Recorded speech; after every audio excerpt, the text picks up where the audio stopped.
Demo Rinpoche is a 40-year-old Tibetan Buddhist monk and incarnate Lama who has spent much of his life studying in monasteries in India with thousands of other monks and under the Dalai Lama's direct supervision. He now lives on his own in a simple apartment in Ypsilanti, Michigan. He's the nephew of the late Gelek Rimpoche, the founder of the Jewel Heart Tibetan Buddhist Learning Center, and since 2018 he has served as Jewel Heart's resident spiritual director, and he's available to teach anyone who would like to learn about the Tibetan Buddhist path. He has an impressive resume of lifelong monastic and religious studies starting at age 5. Starting at age 5. When he entered Drepung Losling, sorry for my pronunciation, You're right. in Mungod, India, he officially joined the monastery in 1987, where he spent nearly 30 years of uninterrupted education in meditation, debate, memorization, philosophy, and composition under the Dalai Lama's direct supervision.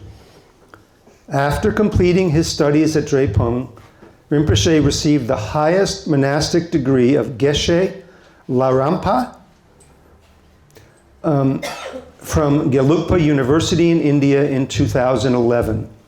He continued his studies at Gyume Tantra College and was a visiting scholar under the auspices of the Dalai Lama at the Sarah College of Higher Tibetan Studies in Dharamsala. At the request of the late Gelek Rimpoche, Demo Rinpoche came to the United States, where he received his master's degree in interreligious engagement from the Union Theological Seminary in New York City in 2018. This is meant to be a question and answer. Those of you from Jewel Heart or connected to Jewel Heart have many opportunities to get to see Demo Rinpoche on a Sunday morning or at other times giving talks at Jewel Heart or podcasts and other talks on the website. But we've designed these public Q&As to be more dynamic in the sense that we invite, welcome, encourage, and are hoping for questions from those of you who are here. And I will be asking questions too. We're going to try to give Demo Rinpoche ample space to sort of also talk about some principles of Buddhist practice, and at the same time make sure that some of you get a chance to ask questions, and then I get a chance to ask questions too. So with that, do you want to say anything as an introduction? You already said those things. Okay. Okay. Let me get my notes.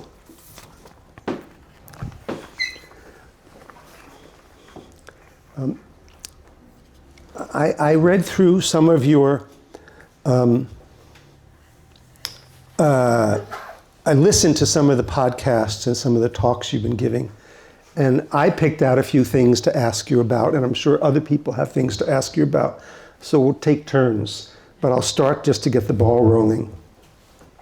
In one of the talks, or actually this was in the interview in the Crazy Wisdom Journal, you said when you were young, you liked to, if you got a toy, you liked to take it apart and see how it was put together. I liked fixing things. What in your life gives you the opportunity still to put things, to fix things?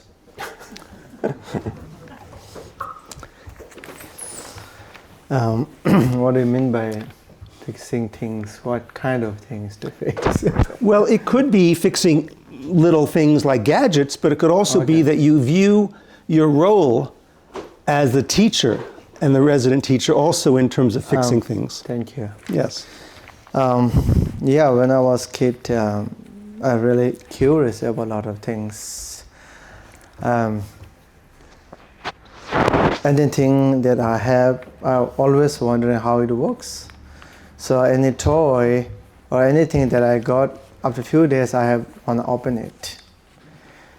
Yeah, so when I was a kid, and they gave me my toy is tape recorder, when I was little. And then, you know, I stopped crying and fixing, you know, play with those things. So anyway, right, so yeah, I grew up with those, you know, things, tape recorder, radio, cell phone. We don't have television at the monastery. It's not allowed to keep. Other than that, we have like those things. I keep fixing tape recorders, radios. Then I started to fix cell phone, you know, like, and then I got trouble because these are like very fragile. Once you open it, it breaks immediately. You know, small, tiny, teeny wires there break immediately, right? So then, yeah, then I was doing those things, and my teacher like teasing me, like saying, like, I want to open your repairs shop, right? Right? Because he wanted me to study Dharma, don't want to spend time with those things, screwdrivers. And the one time I was fixing a tape recorder, like middle, really, like, you know, deep. And then that moment I thought, yeah, he was right. I throw all of them in a plastic bag in closet and drop it somewhere. Right, so that's the thing. Mainly I was doing those things because I'm very curious and like to create the things as something that in my head. You know, I don't like the things that doesn't have result. I like the things that I did something later on, I can show it, and I'm happy with those things. Does has Jewel Heart? Does your role there require you to repair Jewel Heart in some sense? I don't see Jewel Heart as object. Yes. You know, like kind of tape recorder that I can fix. But you know, most time when I was there, I'm also in a part of the community, and I always seeing problems. Yes. Oh, that should be fixed. That should be fixed. Then earlier time, I'm new to Jewel Heart. I don't want to mess up that much, and I don't want to put my nose in other people's business. Yes. So I was just watching and let people do it, and then, you know, then later on more and more I engage there. Then I have to, you know, figure out things. I want to say, like, oh, can we fix that camera? The first thing goes to right? Digital things. Or our camera is not good enough. I keep, you know, talking about those things, and then I started talking about, like, oh, the way we are doing that doesn't sounds right. You know, that sort of, you know, criticizing here and there. I think, you know, that is the how way I try to fix things. Because surely, you know, there's no way to make everything perfect. But when I see that, like, you know, sometimes it's like when you observe things, it's not the problem, but sometimes those things we can feel like, oh, that can be better than this one. So yeah, so this kind of critical mind, observing and finding out the problem, I think is helpful. But maybe other people know more than that. One thing that you said in one of your talks is that practicing compassion has no limits. Can you say more about that? Thank you. When it comes to compassion, right, practicing compassion, you know, most time there's a limit because of us. We cannot practice properly. We cannot extend our compassion. But you know, if you practice compassion purely, if you put limit in there, I don't think, like, you know, is right compassion. Like, you know, when I say put limit, means like I can be compassionate for those people, not those people, right? Or I can be compassionate for someone who treat me nice, but I cannot be compassionate for people who treat me badly. Yes. Right? Like, so therefore, like, you know, the compassion is big subject in many religion, many community. As in sometime, you know, when they talk about compassion, there is sort of a limit. There, you know, like they have a sort of circle and they practice compassion only in there. So these are like, if you ask me, are these compassion? Yes, but that is not, the perfect compassion. So I think therefore, like, true compassion should be something that you can extend beyond. So therefore, in that way, since there is no limit in the universe, right, and there is no limit for compassion. That point I think I was saying that, but I don't. Yes, I don't remember exactly. You also said, don't put other people in difficult situations to make things easier for yourself, directly or indirectly. And I thought that was a little bit in the same vein. You want to talk about that a little bit?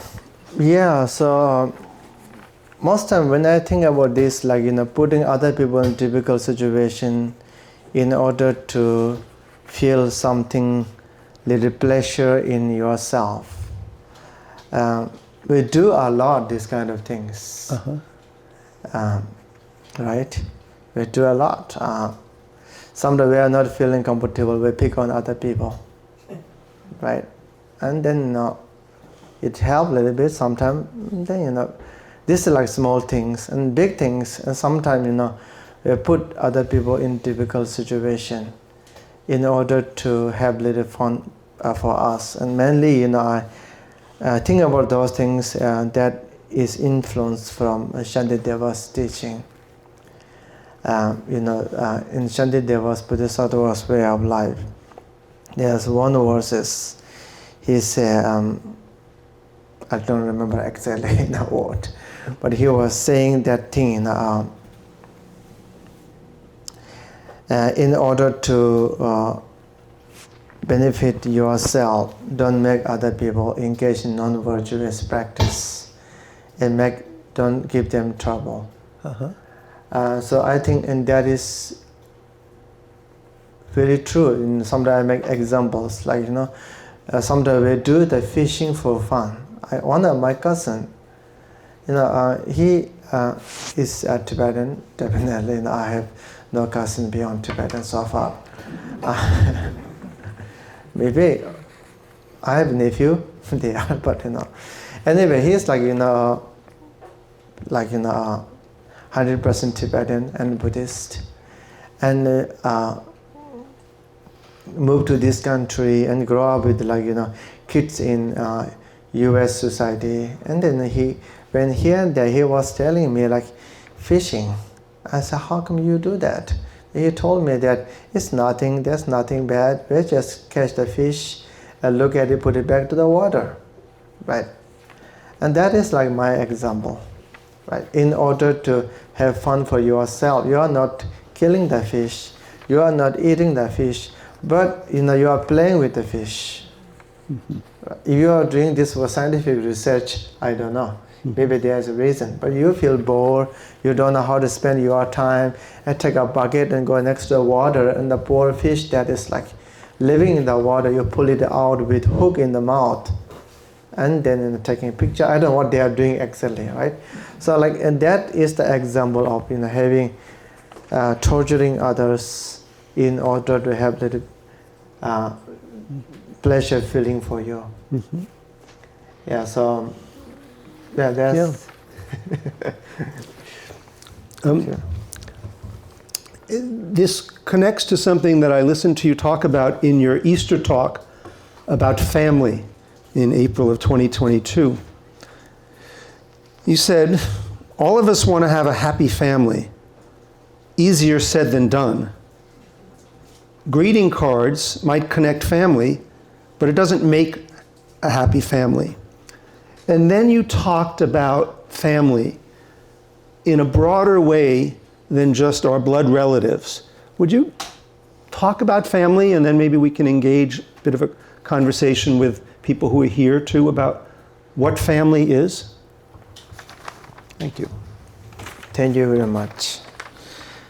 Family, my brother told me about family. His description about family is father and mother, I love you. right? If that's spelling in a family. Then he said there's a meaning of family. And when I think about family, father, mother, then I love you, that is,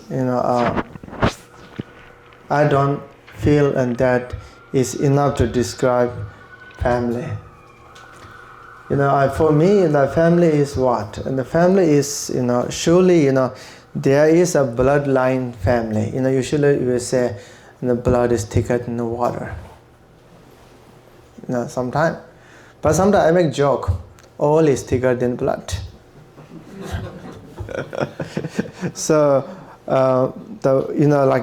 surely earlier time, if you live in one village together with many home or householders there, yes, you all live together, and then there may be like meaning of the family from bloodline right? These are my family. You are not, because you don't have the blood. Actually, I don't know what it really means. So nowadays, we don't live that. We live in big world. And especially in this country, USA, I'm sure none of you spend your whole life in one place. Ooh, yeah, one place, right? We move here, move there, and then, this point, and then sometimes we have more problem with same bloodline. We have same bloodline, but we don't help each other at all. And there are someone, and that is different, but very close. We can trust each other. We can, live together. And then if you think deeper, your father and your mother doesn't have same bloodline too. Mm-hmm. They are family, right? So therefore, my understanding, family means someone, and that really, you can trust each other. One is ready to help each other, and then you don't feel like these are outsider, right? And that is, I think, I think that's my family. Uh-huh. So therefore, when I think about people, I don't think about where their blood come from. Mm-hmm. So therefore, I think these days, like, people who live near you, people who are really helping you, right? And these are, I think, our family. Uh-huh. Thank you. Thank you. Would someone here like to comment about family? Yeah, go ahead. You were talking about the phrase, blood is thicker than water. That's the kind of like this pared down. The real phrase is, the blood of the covenant is thicker than the water of the womb, which means that the people that you choose to be your family, the people that you make commitment to, that you share responsibility with, they may not be biologically related to you, mm-hmm. but they're your family because you choose them to be. And that, to me, is how I live my life. My family is not necessarily biologically related. It's the people that I choose to bring into my circle. And like my friend Marie, we've been together since 1987, almost 40 years. She's my sister, even though we're not biologically related. This is my sister, even though we're not biologically related. I have a big spiritual community that I belong to, and they're all my family. Yeah. That's how I live my life. And this goes right to another thing that Demo Rinpoche said in one of his talks. He said, treat people in your circle as family, which is right to the heart of what you're talking about. Yep. Someone else have a comment or question for Demo Rinpoche? Yes, someone back there just raised her hand. I think that or his hand. everyone on earth is family. Can you stand up and talk a little so we can hear you? I think that everyone on earth is family. Uh-huh. Regardless of what, even back to the beginning of time as far as people staying on planet Earth. So I really don't see any difference. I think each person is a reflection of each other. Mm-hmm. Thank you. Yes. So, I've been pondering the idea about compassion and when there's injustice. how can you have compassion, unlimited compassion, when you're facing so much, you're seeing so much injustice? Can you fix it? I mean, that's when you were talking about fixing something. I was like, can you fix that? Just take it apart.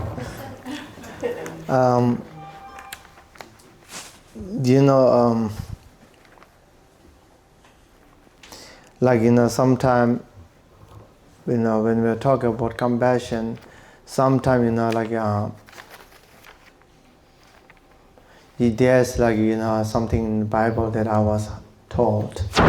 If someone slept on your right chin, right? Cheek or chin? Right? And then you show them the left one, let them sleep there. Right? And I don't think, that is the ordinary people's compassion. Right? Compassion doesn't mean that, if you are in that level, I don't know. But in general, I don't mean compassion means like you let people do anything they want. Right? And then, you are just kind of surrender and putting your both hands up and I surrender, you do whatever you want, and that is my compassion. And my understanding, compassion doesn't mean that. Compassion means is in this big society, among anything there are something that you like, there are something you don't like, and there are something that really makes you upset because of their action. I'm sure you are not feeling very upset because someone's physical look or biological body, right? Whatever, they have their own body, right? They have whatever looks they have is their thing. You don't have to wear their mask. So, but problem is people's action. Their action, that's bothering us. So when you practice compassion, doesn't mean that you agree with their action. It doesn't mean that whatever they do, you want to say, okay, you're right. No, right? So my understanding what compassion means, if you don't like their action and their motivation and their idea, you can attack them with reason. You are wrong, right? I don't like that action. But that doesn't mean that you, right, eternally hate that person. They are saying in the Buddhism, and Buddha found negative emotion and negative action as enemy. Nobody as enemy, right? So therefore, sometimes see a really really bad person, right? And then sometimes we lose totally compassion for them. I hate that one. That you feel like that person should go underneath of the hell and stick there forever, right? Yeah, and then what's going to happen if that person change one day? Right? We will not change currently, but in the future, after 1,000 years, right? Or people change in everyday life. You are just think about your life. You have a friend earlier, no more friend. Someday you have someone that you don't like earlier, now you are a friend, right? And they keep changing. So therefore, when you see, when we think about their, ignorance and their negative mind, seems like we cannot change it. But when you look at the person itself, he is ignorant right now, but doesn't mean that is ignorant forever. Similarly, you look at yourself. You are a good person right now. Doesn't mean that you will be a good person forever. I always say people like, practice spirituality, meditate, preserve your kindness, your compassion. Otherwise, one day you can become a bad person when you are in the situation. Who knows? Thank you.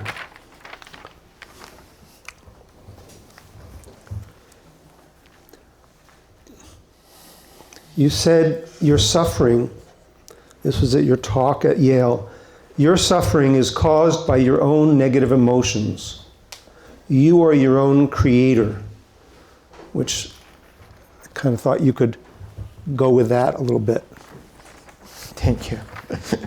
You are your own creator. That is like, yeah, that's the thing, like in my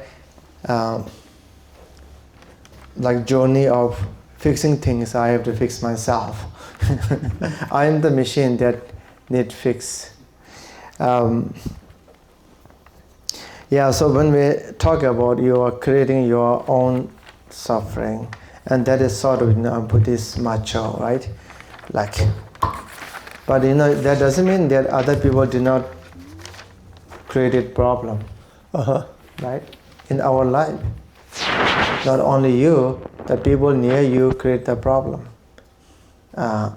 often, and that's here and there.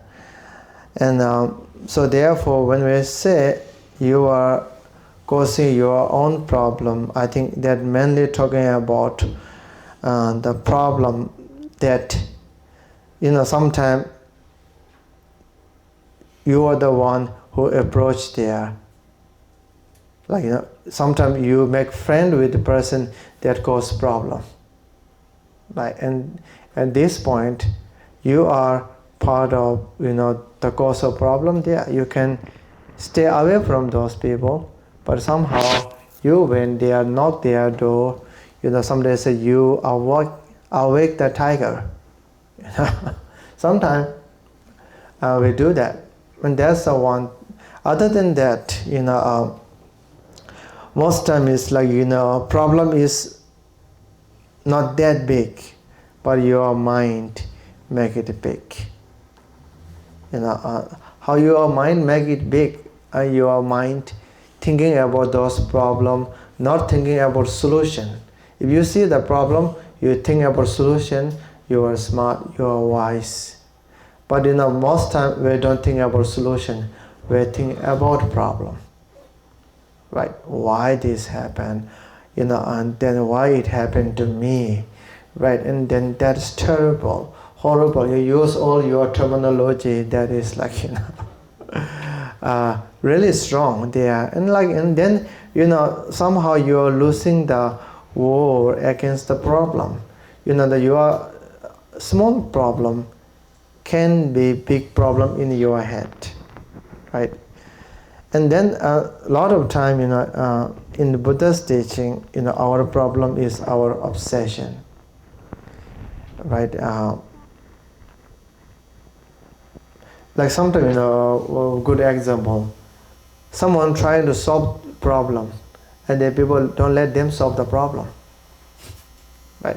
Someone is trying to solve the problem and say, okay, this is not your business, I will do it, right? Even they try to help you, you push them away, right? And then at that point, sometimes I was thinking, we are sometimes obsessed with problem, right? So like kind of, you don't want a problem, but still you don't let other people fix problem. For example, someone is causing the problem and they want to leave, you say, don't go please, don't go please. Right? So sometimes we do that. And then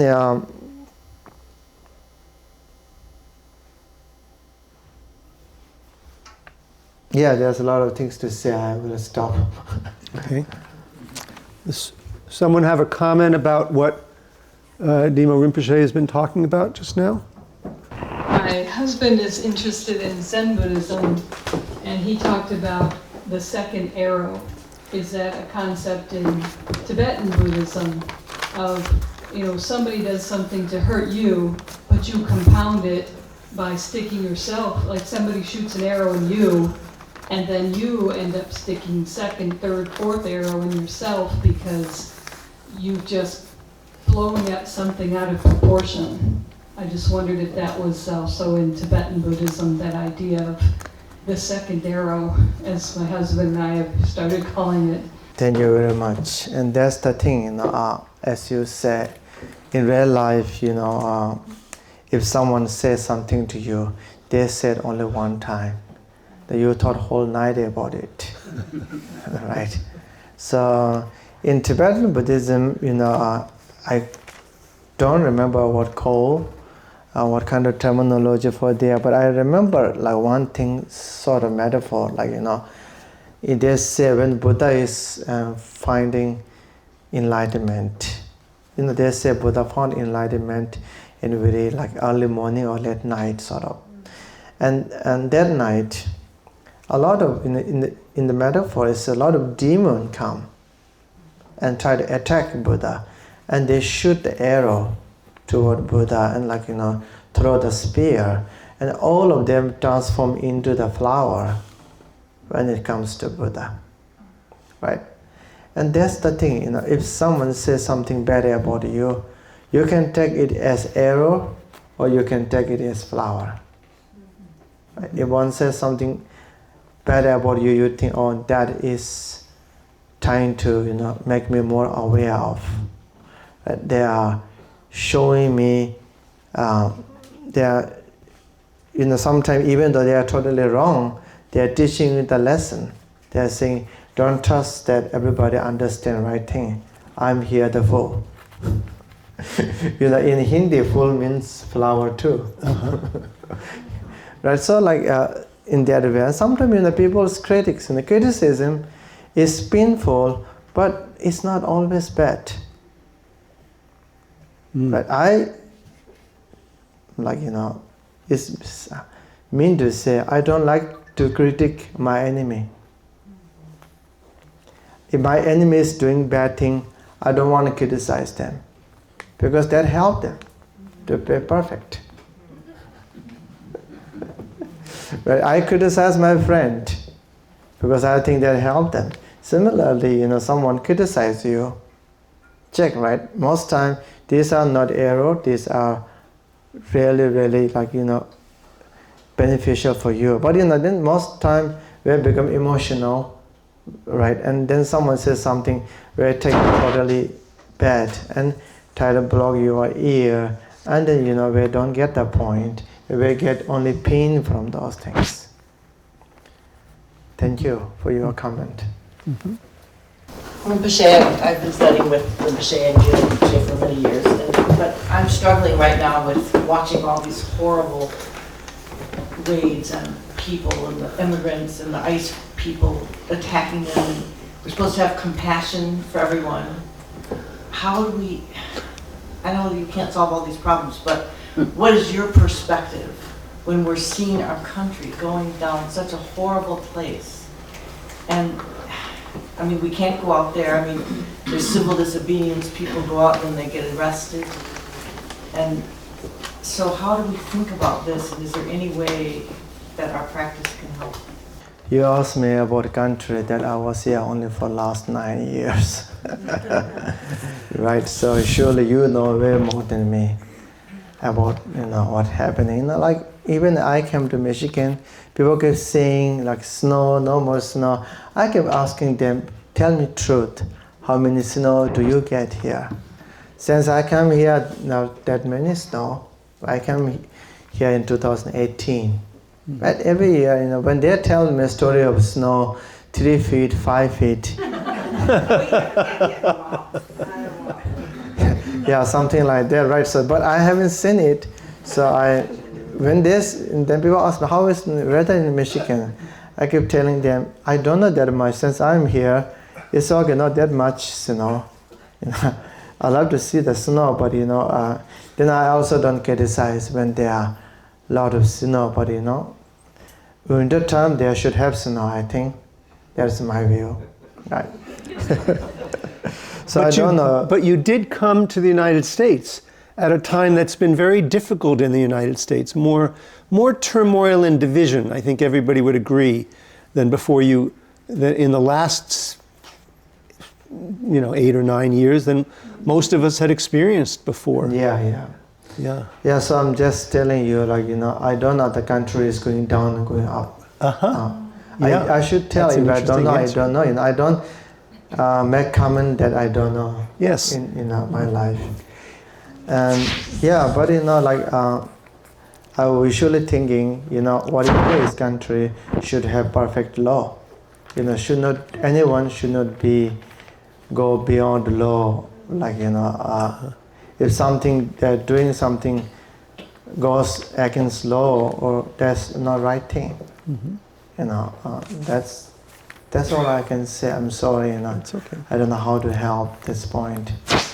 One thing you said in that interview in 2021, which I think would be interesting to hear your perspective 4 years later, is you said everyone in this country in the West, or in the West, is running. They cannot stop running. Running is part of this culture. Thank you. That's true, and I still feel like that. The thing is that in the West, look at here.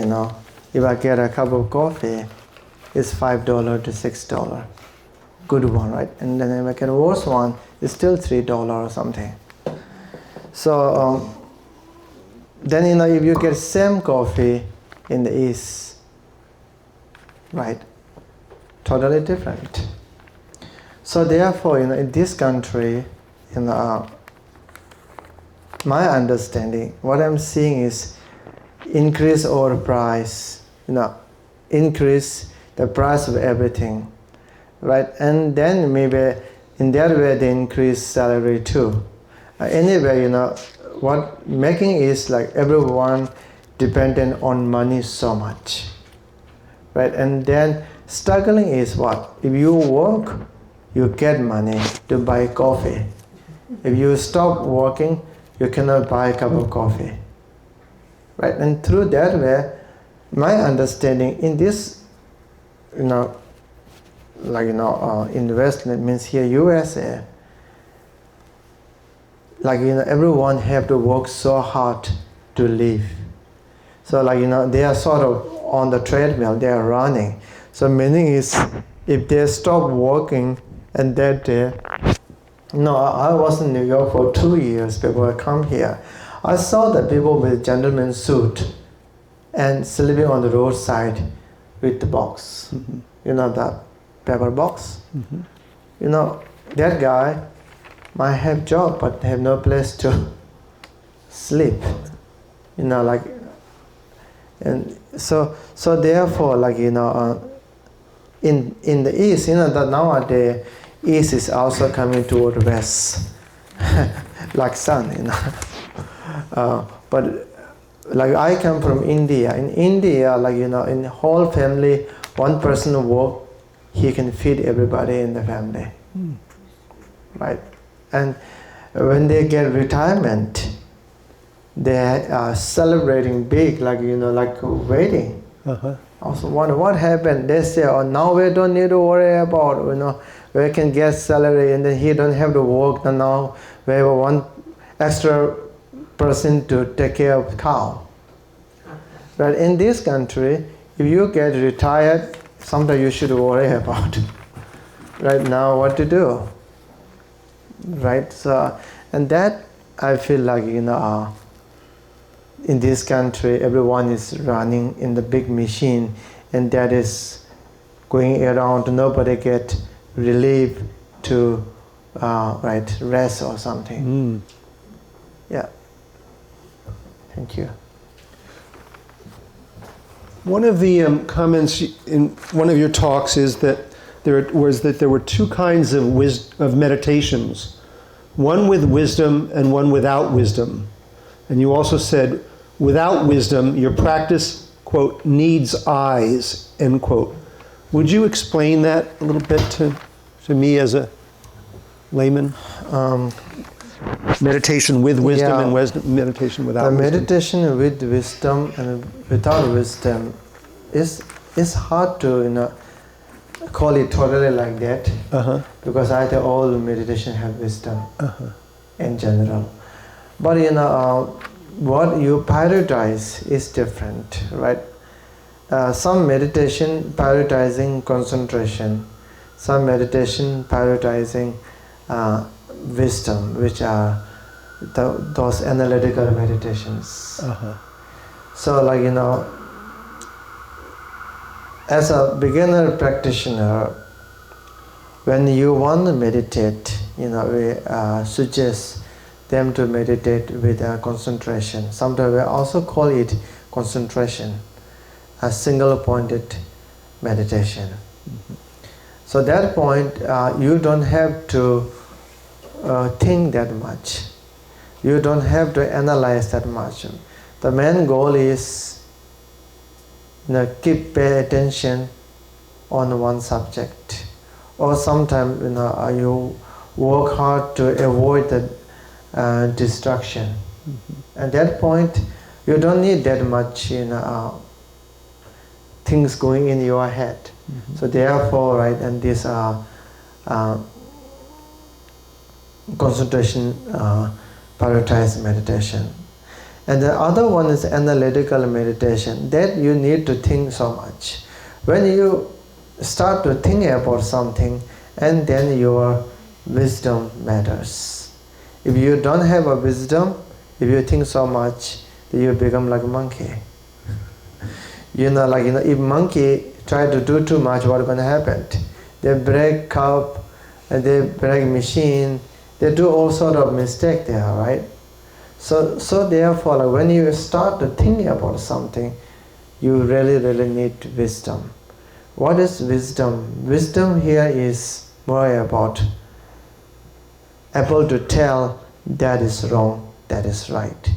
Not based on what you have read, based on your knowledge and your feeling. So therefore, in Buddhism, even generosity, morality, patience, all those practice, they say those are great, but if you don't have a wisdom, all those your practice become a little bit blind.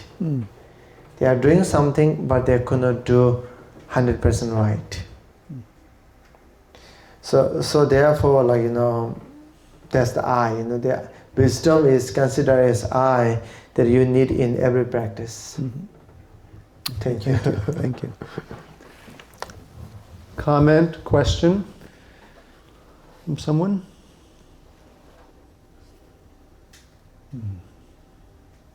Looks like everyone's meditating.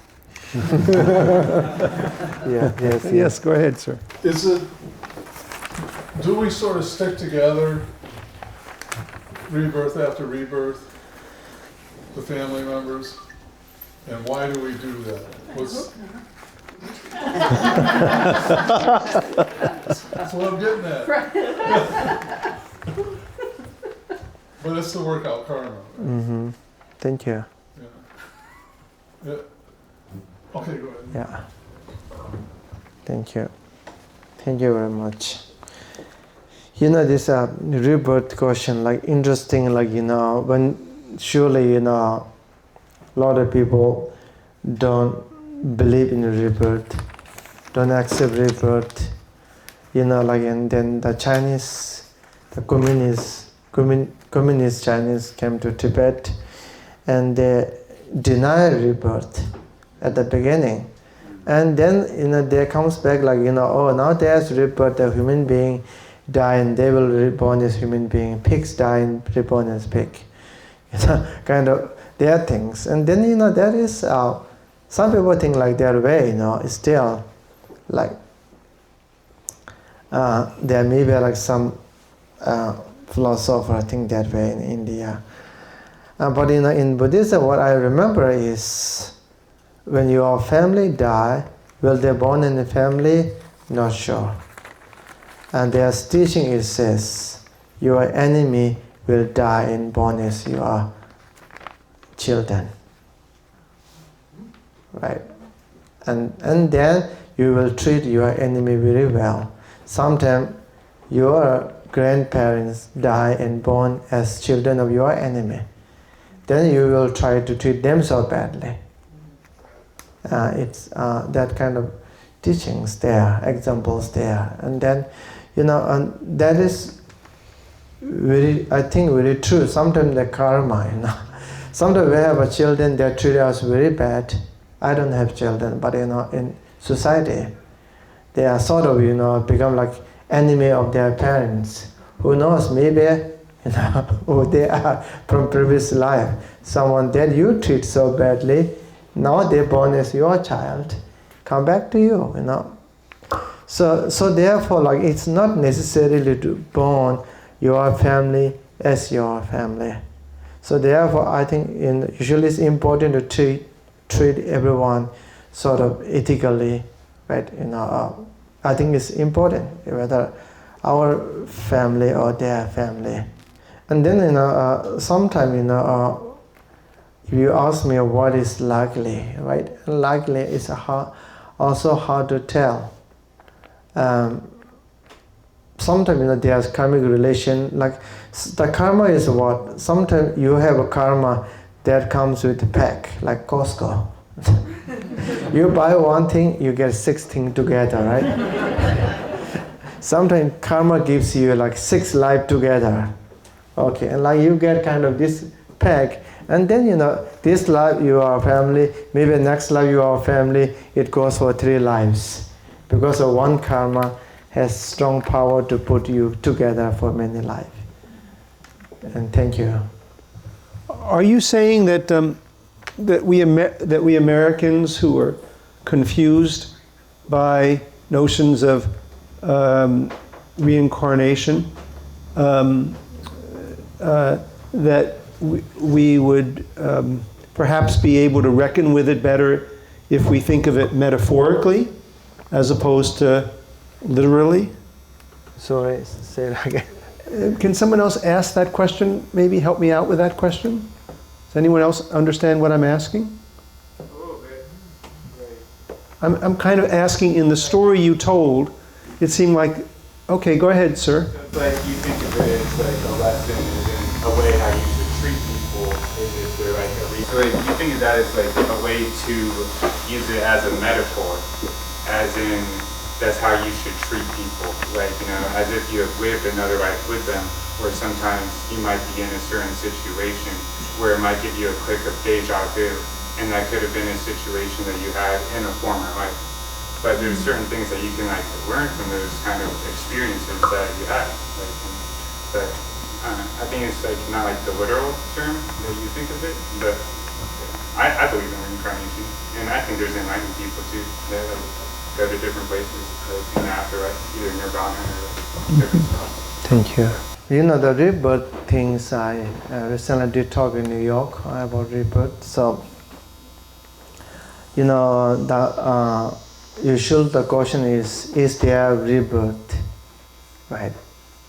Is there like 2 lives, a previous life and this life? I don't think this is a question in general. Because there are people that remember their previous life and they prove it, they recognize the people, they tell their name and story.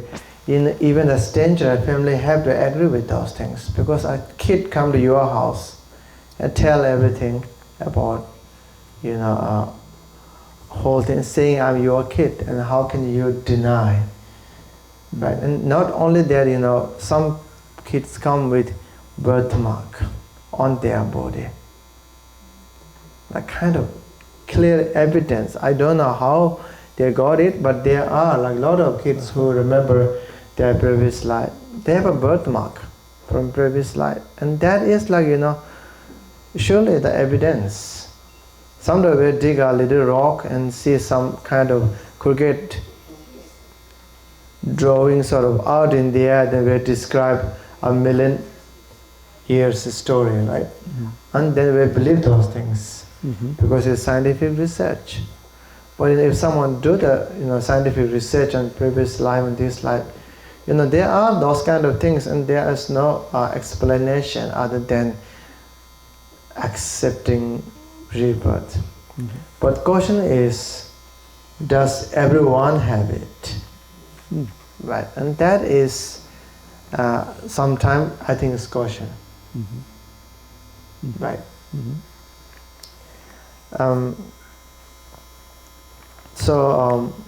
Yeah, I personally think there is rebirth, not behavior of Buddhist monk, behavior of a human being. There is rebirth and there is previous life, I think, especially there is previous life. Because when the way what you behave is different than your family and your siblings. Right. Yeah, that's it. Thank you. Yes, go ahead. Yeah. I can give it to you. I was wondering whether you think it is worthwhile to try to remember previous lives, and if you remember previous incarnations. Thank you. And that is, your question is very kind of question that many people have in their head. Especially many people, when they try to meditate, the first thing is they try to remember their previous life. In our life, the things that we remember most time is we remember those things from our brain cell, which were stored there sort of physically, not the physical, but we sort of map in our brain, and we're trying to remember from those things. At that point, how much you hard work to remember your previous life, you don't remember that much, because they are not that much in this brain. Right? And then the young kids, when their brain is totally sort of empty, pure, right? And there is the spirit from their previous life. At that point, you can remember there, because nothing there that much here. And so therefore, if someone try to remember their previous life through this physical brain, and then sometimes you work so hard, some people get kind of sort of delusional imagination, like something like previous reincarnation, right? And that's likely to happen. But how you remember previous life is like most time people remember those life. They are not looking for previous life. They are looking for insight. They are meditating and trying to improve, especially concentration meditation. Once you improve your concentration meditation, and then sort of you can go beyond physical part, right? And through that way, you did not work hard to remember your previous life. Sometimes it's like pop out. You can see it, and that thing's happening, right? If that things happen, will it benefit you? Sure, then nobody have to prove you those things, and that kill a lot of your doubt. And based on your previous life's experience, you can be a better person now, right? Other than that, just trying to remember previous life itself is, I don't think, it's not that really worthwhile. Like wasting a lot of your energy to find something that is not here. Thank you. I wanted to make sure to ask you about something which you talked about in a talk that I saw online.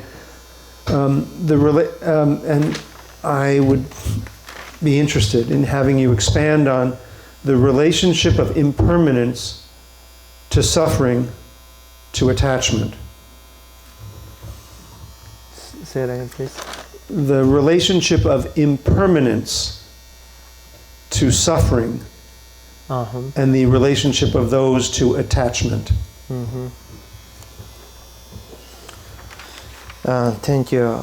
that relationship between impermanence and suffering is one of technique in Buddhism to understand deeper meaning of suffering is impermanence. Where suffering, I'm not talking about the regular suffering.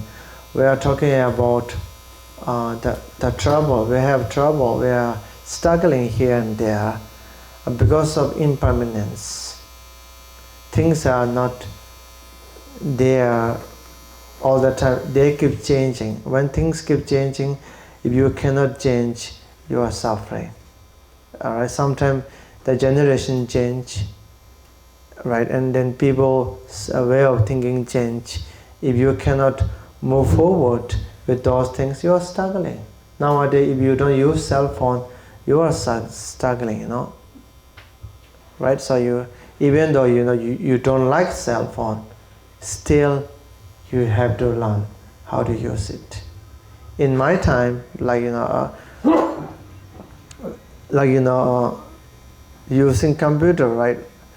It's like we learn how to write as kid. Spend many, surely you did too, right? And the handwritings, fixing handwriting, we work like artists there, and struggling there. And then later on there's typewriter, right? We're not. Some people are not interested. I am. And then there comes computer. I learn how to use those things. And later on, who doesn't use those things got big trouble in my own community. Right, so therefore, that problem is related to changing. Things are changing. While things changing, you cannot change, and that is telling us we are in the place that keeps changing, and that gives us struggling, and that why we are suffering, because we are in the place. Even your happiness could change, your friend could change, your physical body change, your mind is also changing, right? And then if you don't understand that impermanence, impermanent nature, and then you attach to something, right? And then it's also causing the true suffering, right? And then you cannot accept the truth. You want always to be like earlier way all the time. You are not there anymore. I look at my photo. I took a photo 2 years ago. I look at my photo. Each time when I look at my old photo, I feel like I'm so young. Honestly. Yes. Oh, look, I'm so young. Right? And then after a few years ago, I look current photo. Oh, I'm so young. What that means, every time I look at 1 year old photo, I'm getting older. I'm changing. I'm not there as the photo at all. Right? So then if I believe it, okay, it doesn't matter, I'm still young. Right? You are too. And then if you attach to that, and then each time you look at your photo, you feel sad. Mm-hmm. Right? And then, when you look at your old photo, you feel sad now, you are not understanding impermanence. That's true nature. Right? And then if you change in your life, you get shocked. You are wrong. You are not understanding impermanence. If you have a good friend now, after 5 years, and they don't want to be friend with you, don't worry, that is also impermanent. Mm-hmm. Let them have their time. You should feel grateful for them to have been a good friend for last 5 years. Mm-hmm. Right? So understanding impermanence solve a lot of your problems. Otherwise, whatever happened in our life, I think we are feeling uncomfortable, we are feeling sad all the time. Do you struggle with that yourself sometimes? Change and impermanence? Yeah, I do. like sometimes even I tell people about how to deal. Sometimes I forget to practice that on myself, right? And then there are moments I feel like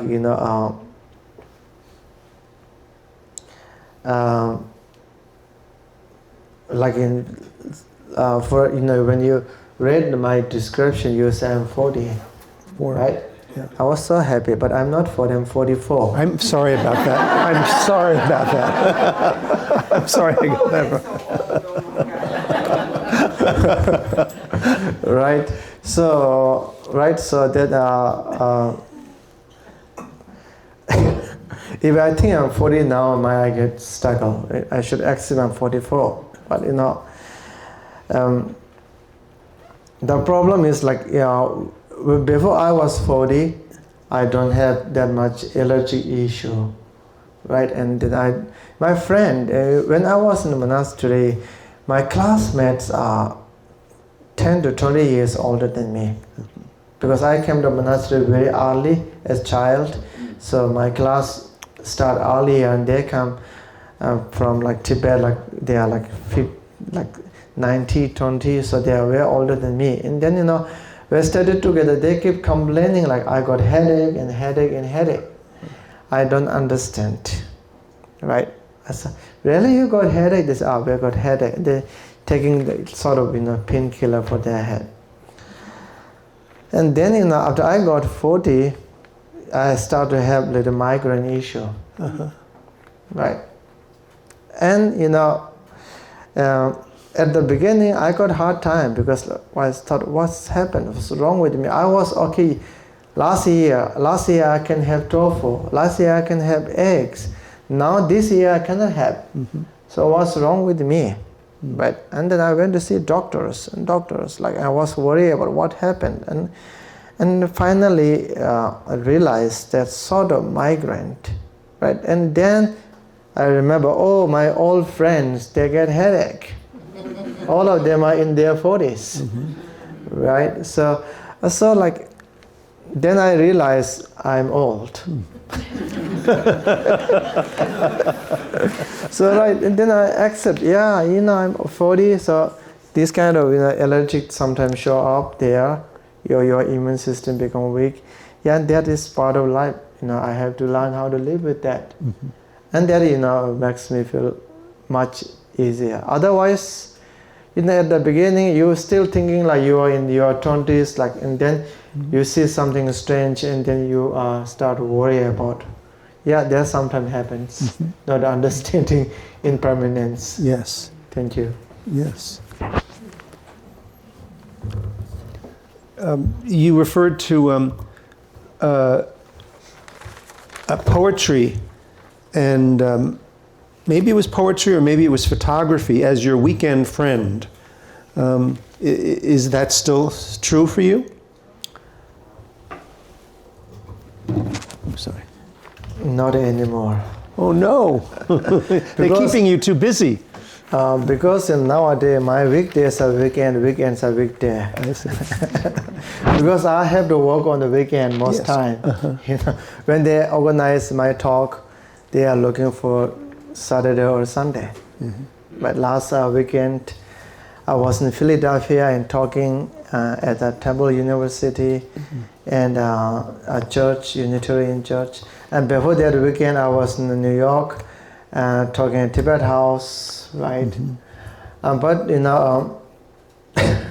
not weekend things. And then still, I take photos. I like poem. Now I choose take photo because I was thinking the photography is like the artwork that take very short time. Right? You pull out the camera, just click it, you got it, right? And then earlier time I was taking a lot of photos, and like I remember putting those on like Flickr, that website, somewhere here and there, and like and that's fun. And then later on that photography transform into harder work.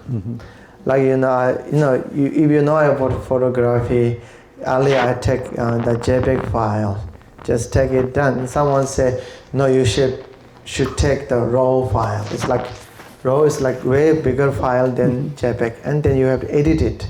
And I try to edit it. One photo take 2 hours. Okay, then my patience is like, oh, I can have that much time, right? So now currently I'm looking to go back to JPEG, go back to that short time artist thing, right? And the poem for me, I'm not good poem reader, but I'm writer. Same thing, I play sport, but I don't watch sport. I feel watching sport is boring. Playing is fun. Same thing, reading the poem, sometimes some poem I don't get it. I try to read Allen Ginsberg's poem. It seems great, but I'm not knowing what he was talking about. Maybe that's meant to, right? And there's some poem I understand in Tibetan, I don't remember. Like sometimes I read the Rumi, that's great, So I write the poem still, I take photography. And not only that, I also like to compose stories. I like to create something that I can show to people. That's it. Short stories? Story, yeah. I in my life, I did few story. It's not that very interesting, popular one. But I did short one. I thought about long one. The problem with the long story, meanwhile I'm telling a story and I forget about the beginning part of the story, right? And that is the hardest time, to tell the biggest story. Thank you. Barbara, you have a comment? Okay. Bronwyn, your comment or question? Other than that, this Go has ahead. been wonderful. Thank you. And you say things that aren't,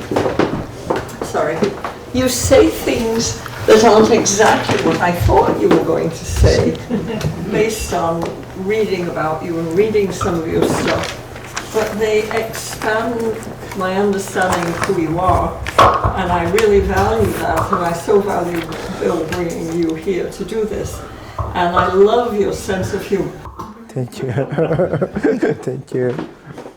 Some other comments. Is that Moira? Yes? Would you have something you'd like to say? Or comment or question? I'm still pondering the compassion, facing injustice and fixing the world, so I'm still working through that in my head. Okay. Joe, would you like to make a comment or ask a question? Just wanting to engage the Jewel Heart community. I appreciate the technical side. The technical, Rinpoche didn't talk about trying to fix things, but it seems like that's a lot of what happens. It explains things very carefully. Theoretical or spiritual ideas helps a lot. She's, oh yeah. Where to? Is there someone else? Back to reincarnation.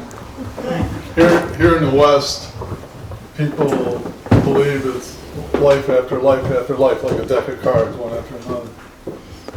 But in the East, they conceive of it as they're all still going on, which is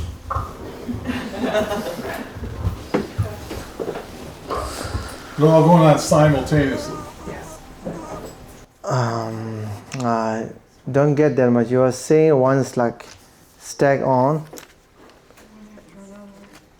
Yeah, so your past life isn't really your past life. It's they're all going on at the same time, and the karma flows through them. Yeah, that now is more about time, but how we understand time. this very like scientific thing, the way you say, I think. In Tibetan Buddhism, there's a lot of things like someone went to Pure Land, someone went to heaven, and then they come back after like 1 hour, they lost 50 years, right? That traveling far, you lost your time, come back. But I don't remember there's like time traveling in the Buddhism. Anyone remember? Is there? I don't remember that, right? So therefore, like in Buddhism, the time is sort of, it's not like simultaneously you are here, your past life is still exists and creating karma and you are suffering, right? When your time, your past life is done. So I don't think you can go back to the past. Same thing, you cannot go back to the future. So you are the middle one between past and future. So there's kind of one streamline. The karma is things that goes with you, right? And looks like, more and more you reborn, a lot of karma you are carrying with. And also you are consuming a lot of karma.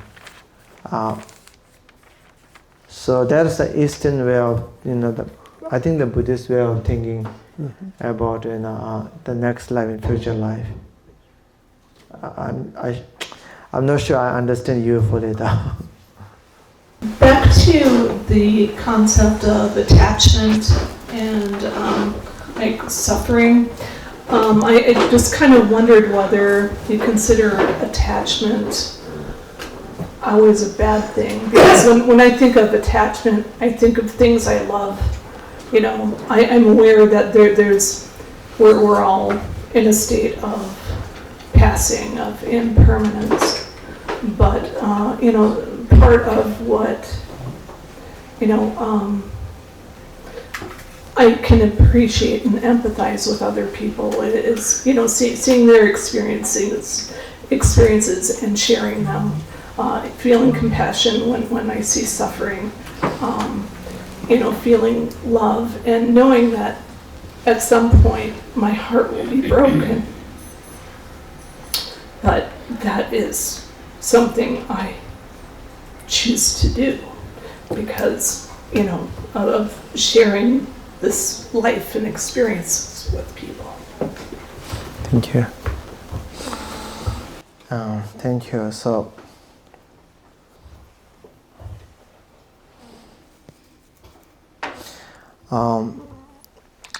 in the Buddhism, right, we call 3 poison: attachment, hatred, and ignorance, right? So when we call it poison, it looks like a serious thing, right? Then,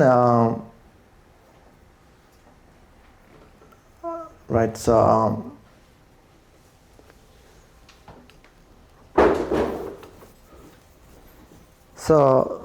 therefore, like at that point, attachment seems very serious thing, something that is very distracted. I personally think there are levels, right? In deep level, yes, they are poison. The medicine you are taking is also poison. But it depends how much you have. A little attachment should not be that big problem in general life. If you have little attachment for something, right? And I'm not supporting the attachment, but I'm telling the truth, right? To live life like little attachment really sometimes makes you live okay. Sometimes if you don't have anything to attach because of that, if you get enlightenment or nirvana, you are great. But because of that, sometimes you caught in terrible situation, having nothing to eat, nothing to drink, right? So therefore, I was thinking like, if you have little attachment, okay, little ignorance, okay, but when you have a strong attachment, that start harming other and yourself, right? And that time, that become real poison, So like, I usually try to differentiate between attachment and compassion, because these are sometimes very close, right? So I was saying, for example, if you are trying to be compassionate someone, right, and that person is doing well, and that person is getting benefit, and you are feeling happy, even though they are just detaching from you, that is compassion, right?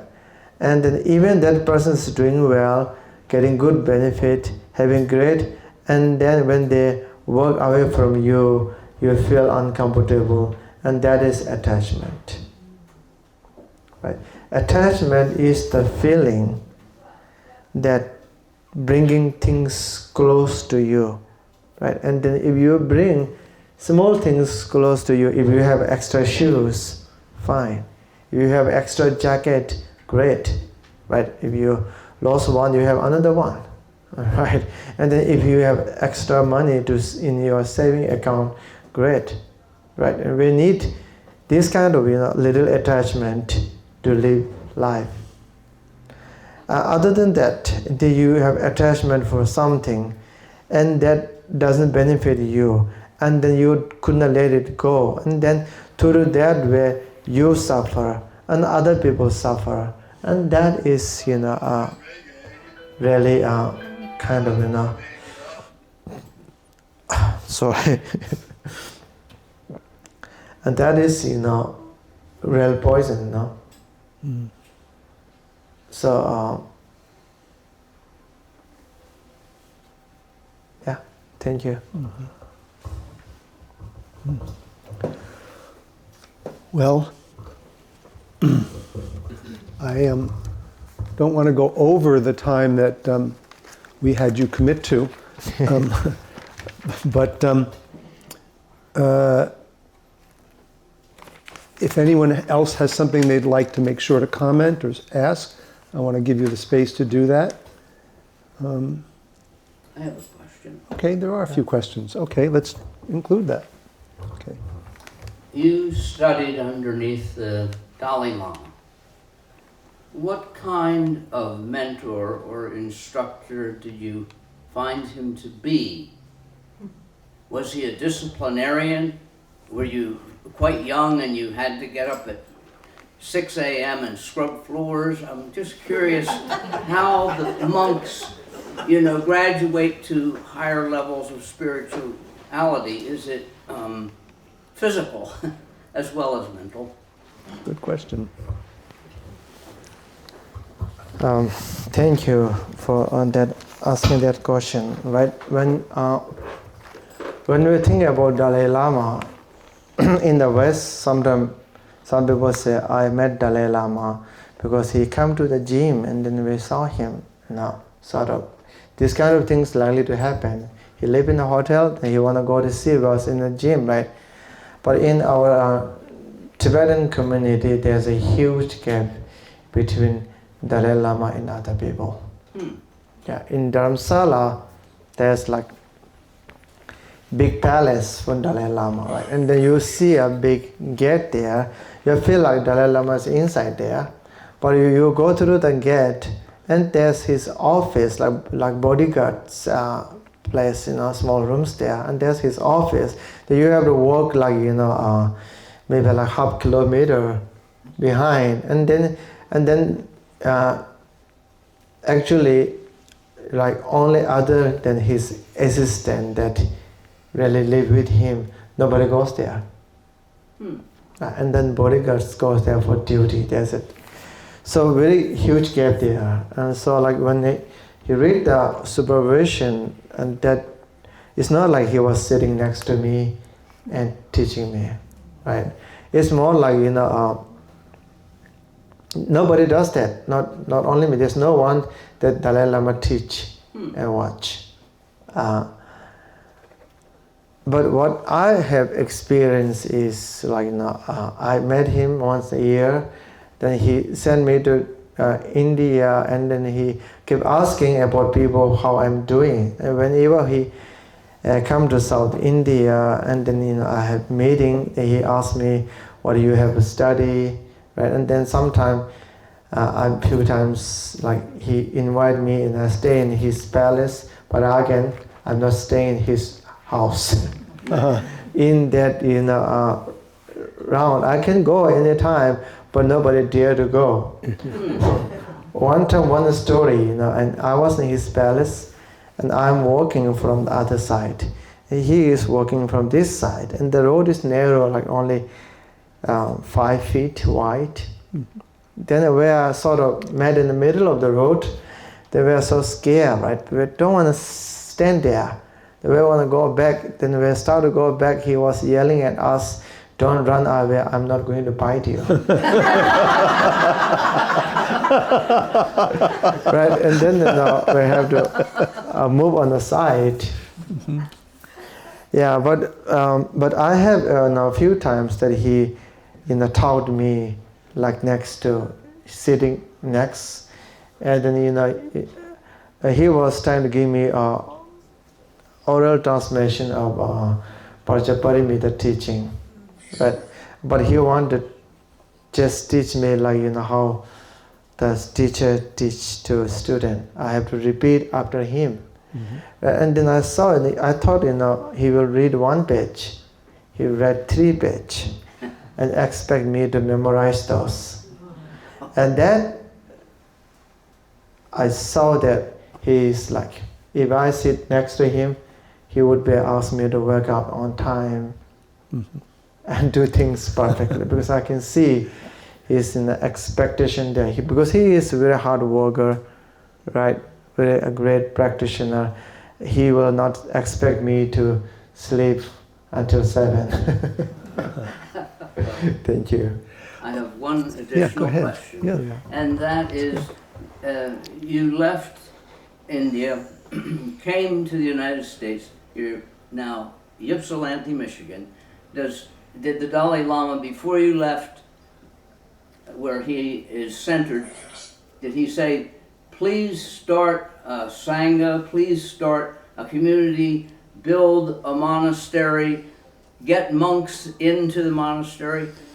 That's kind of the American way. We get things bigger and bigger. McDonald's, 1 billion hamburgers sold. Interesting question again. When I leave, after I leave, I met him in like 2018 in Rotterdam, Holland. He always tell me like, he never asked me to build a big monastery. No. Never. He did not ask me to spread Dharma in the West. He did not. He asked me about, he said, wherever you go, you teach, like in Shantideva's teaching, like in the Bodhisattva's guidance of life. He told me to teach those things that will benefit people. He said, I practice those things, I talk about those things, and that through that way you can help, right? Then he told me, you are the one of 5 people in my life that I'm really hoping to benefit people through Dharma. But he never asked me to build, big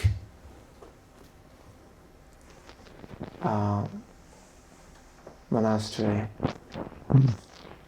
But I remember when I was a little kid, when I met him first time, he told me, you should be able to benefit Tibetan Buddhism.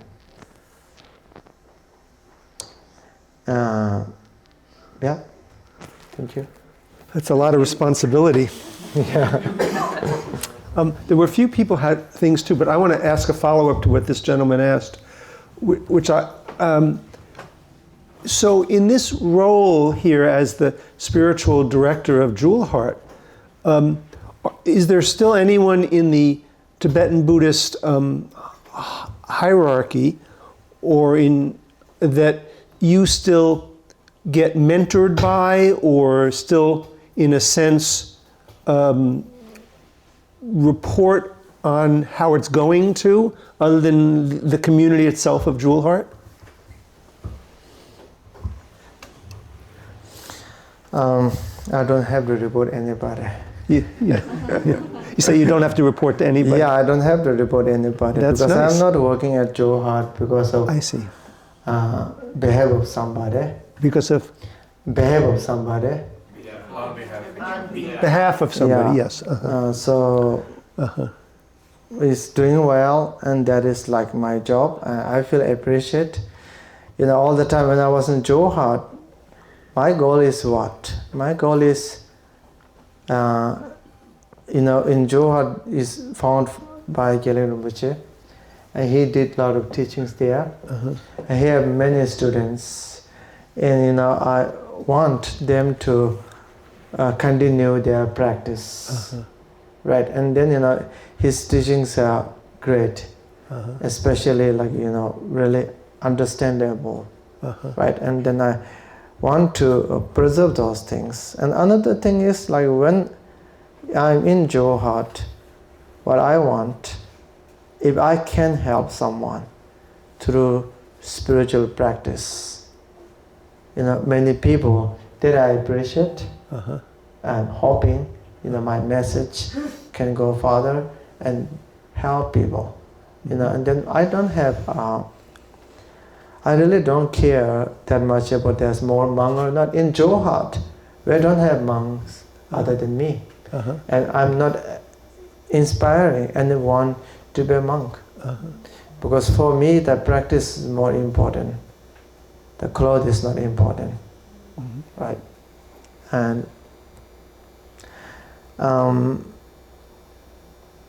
yeah, so I don't have to report anyone. And like you know, one thing you know, I have I talked with His Holiness, and like we both agree with something. We don't care that much about hierarchy system. Yes. You know, he told me that it's not meaningful, right? It's not what? It's not that meaningful, right? Yes. I say yes. So we agree that one time we have sort of in a conversation there about you know this kind of the level things in Yes. and Buddhist society. He think that is meaningless. I think it is meaningless. So he confirmed with me like that. Is that right? I say yes. So thank you. Thank you. Anyone else who wants to say anything before we close? Sure. I just had a question.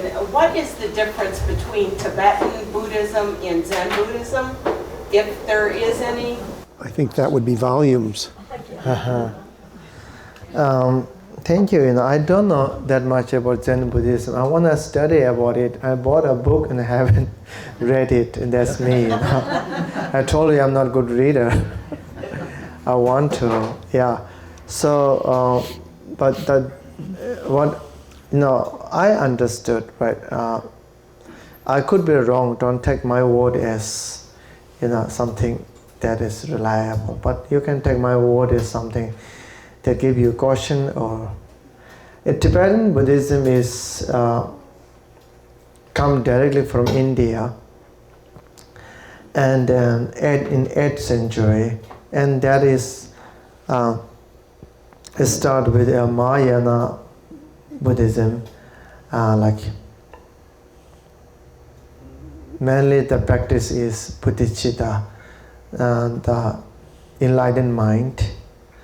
And then meanwhile, the Buddhism comes to Tibet, it also comes with Vajrayana practice, which include a lot of rituals, a lot of, you know, sort of, you know, how you call it, pacifying demon. This kind of there, and that's why you see Guru Rinpoche's story is all about come to Tibet and fighting with spirit, and the spirit goes against with him. Then it's not his killing, and he controls them, teach them Dharma, and they accept, they take the oath not to harm other people, right? And those stories there. So mainly the Tibetan Buddhism is like one thing is come directly from India. Another thing is focusing on meditation. Among meditation, more focus on analytical meditation, and it's like kind of farther practice to go. Those Vajrayana practice are like deep, and there are a lot of journey to go through the spiritual practice that I know. In Zen tradition, it's come from, I think it's went from India to China, then come to Japan, right? And what I'm seeing is they have a lot of teachings from the Zen masters, Dogen, and so on and so forth are there. And some of their teachings are like Nagarjuna's teaching, very philosophical. Right. So in Tibetan Buddhism, you want to find this kind of philosophical teachings, you are going to Nalinda tradition, like Indian masters. Like, we say it's Tibetan Buddhism, but actually it's like Sanskrit Indian Buddhism, and they translate in Tibetan Buddhism and then developed in Tibet. It's still we read translated Indian textbook. Those are main source. And then I think they might have it, I don't know, that's what I'm saying. But I am saying they are focusing more about meditation. And they are more about, I think, single-pointed meditation. Yeah, so there's a thing, the problem is that if I try to say something that I don't know, then I'm not sure about what I am talking. Yeah, thank you. Thank you. I'm very appreciative to Kathy Laritz and Hartmut Sagola for suggesting that we do this. I want to take a second to just ask my wife, Ruth Schechter, to stand up. Ruth has really been the heart of this bookstore and this tea room space for so many years.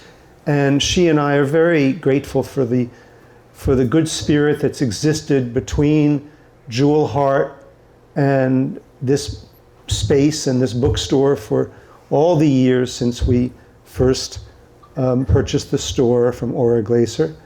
I'm particularly appreciative for the goodwill and collaboration that Kathy Laritz has extended to us for such a long time. We really appreciate all of you at Jewel Heart. We consider you all friends and fellow travelers in spiritual seeking and in making your own lives better and more perfect, even as we all make mistakes. And I just am very appreciative of all of you for coming this evening.